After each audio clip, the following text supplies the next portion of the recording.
আসসালামু আলাইকুম বন্ধুরা, আজকে আমি আমার ভাইয়ের কাছ থেকে একটি মজা জিনিস শিখবো।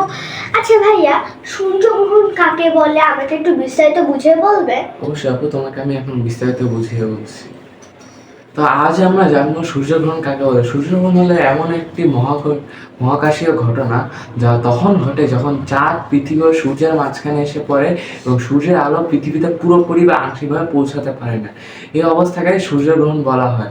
সূর্যগ্রহণ সাধারণত অমাবস্যার দিন ঘটে, কারণ এই সময় চাঁদ পৃথিবী ও সূর্যের মাঝখানে ঠিক একই সরলরেখায় অবস্থান করে। সূর্যগ্রহণ তিন ধরনের হতে পারে: পূর্ণ সূর্যগ্রহণ, যখন সূর্য পুরোপুরি ঢেকে যায়, এবং আংশিক সূর্যগ্রহণ, যখন সূর্যের একটি অংশ ঢাকা পড়ে, এবং বলয় সূর্যগ্রহণ, যখন সূর্যের থেকে গিয়ে চারপাশে আগুনে বলয়ের মতো আলো দেখা যায়।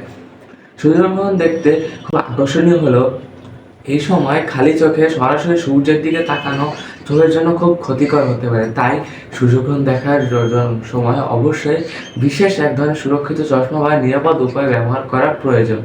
তবে তুমি কি বুঝতে পেরেছো সূর্যগ্রহণ? অবশ্যই, ধন্যবাদ। এরকম মজার মজার ভিডিও পেতে আমাদের চ্যানেলটিকে সাবস্ক্রাইব করে রাখুন। বাই।